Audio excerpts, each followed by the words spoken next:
What's up, book lovers? It's Tabby. Welcome back to another edited, crapalicious, awesome-tastic new video. Today, I am bringing you a book discussion for The Monster Calls by Patrick Ness. First, I'm starting off with a summary for this book. So basically, this book starts off with a boy named Connor O'Malley. Connor O'Malley is just a normal child, and he has this yew tree in his backyard. Every single night, he thinks it's his nightmares. There's this monster that comes up in his nightmares.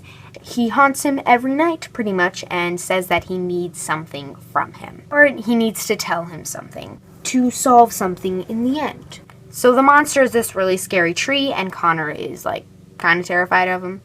And you can see that in the illustrations throughout this book. Yes, I got this book at the library, so I do not have it with me, but I soon will buy it. But yeah, these illustrations are so stunning. I love them so much. Yeah, that's the summary of the book. And there's many different things, but I do not want to tell you a lot about it because it's best go into this book without really knowing a lot because it's kind of a mysterious book. There is a movie adaptation coming out for this book, and I did not know. And then I saw the trailer, and I was like, oh my gosh, I am so excited because the screenplay is by Patrick Ness, and I'm like, yes, please, because movies are always the best when they're written by the same as the author. So it's going to be great. I cannot wait for the Monster Calls movie. But anyway, you should go read the book right now because I'm going to get into a spoilery section. So if you do not want spoilers for the Monster Calls by Patrick Ness, leave right now. First off, I just want to say Connor O'Malley has a really sad life. He's an only child, and he lives with his mother because his mom and dad are divorced, and he has a job in New York. And I just feel really bad for Connor. He gets bullied at school. He has a rough life, and I just feel bad for him. As I said in my summary, there's a yew tree outside of his house, and he thinks it's his nightmare, but it's actually kind of a real monster that's trying to tell him something.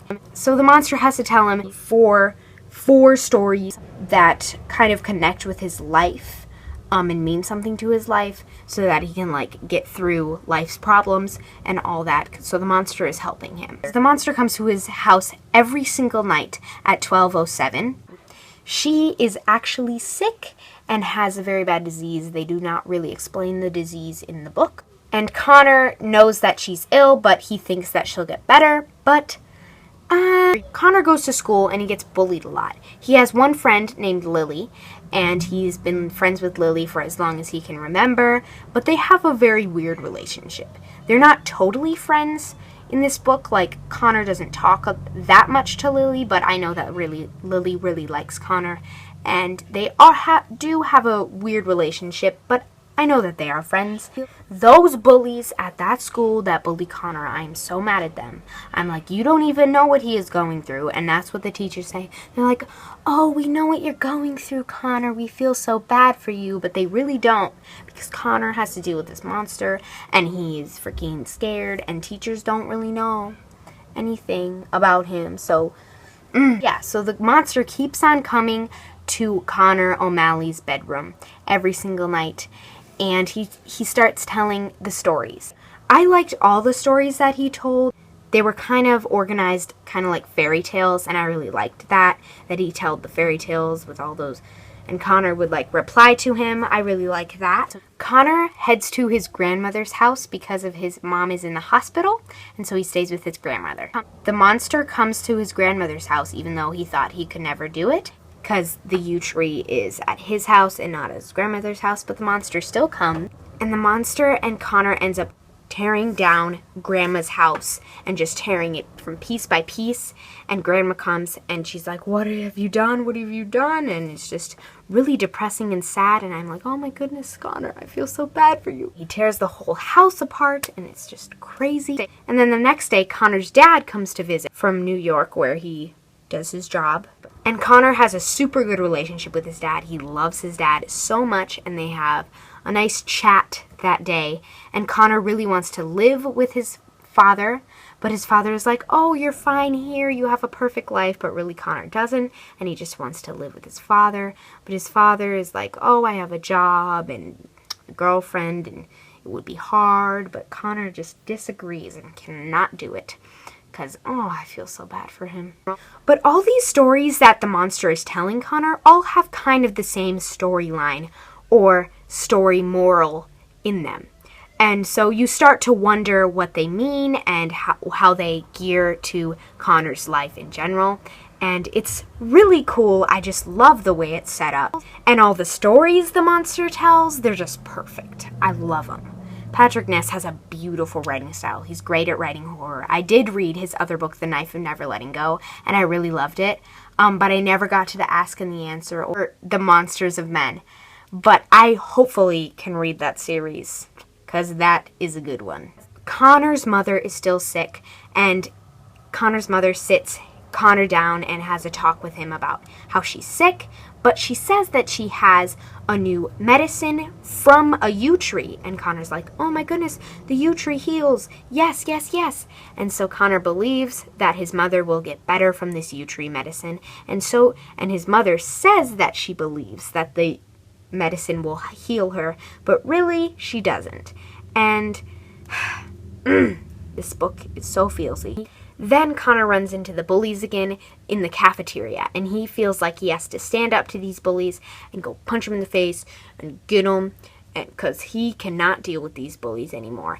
And so the monster comes with him, and he talks to the monster in the cafeteria, and everyone thinks he's crazy, because the monster apparently doesn't exist to the other people, and they can't see it, and so it looks like Connor's just punching him, punching the bully.